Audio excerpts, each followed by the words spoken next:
एक छोटीशी स्टेप आणि हळूहळू विद्यार्थी स्वतःला चांगल्या प्रकारे इम्प्रूव्ह करतात आणि पुढे जातात. तर आपण पाहूया.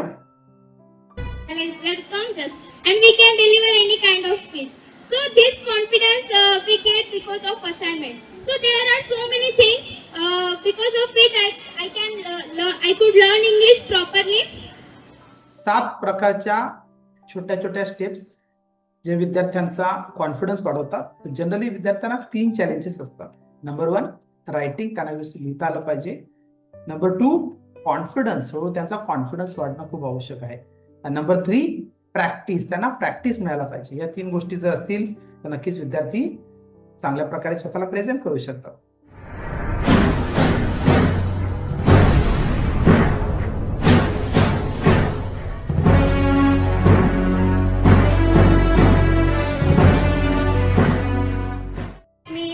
Actually, teacher, she was shouting at everybody, but I was thinking, why she is shouting? But now I understood, Didi.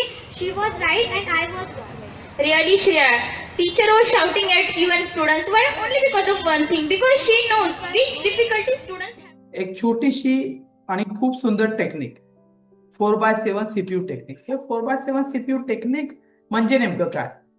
तर अशी टेक्निक जी विद्यार्थ्यांना सोपी वाटेल आणि त्यांच्यामध्ये इंटरेस्ट निर्माण करेल, जेणेकरून विद्यार्थी बनू शकतात 100 दिवसात 0 to hero English.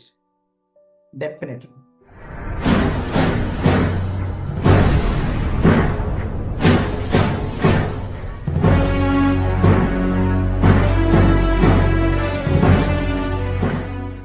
We can't improve ourselves if we think about ourselves.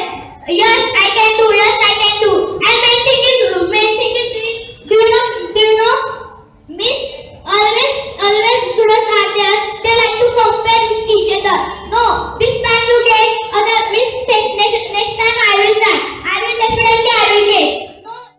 आणि तुम्हालाही अशाच प्रकारे 0 to hero इंग्लिश 100 दिवसात व्हायचं असेल तर खाली दिलेल्या नंबरवर व्हॉट्सअप मेसेज करा. आय एम इंटरेस्टेड आणि आपल्या सुंदर प्रवासाला आजच सुरुवात करा. Thank you so much.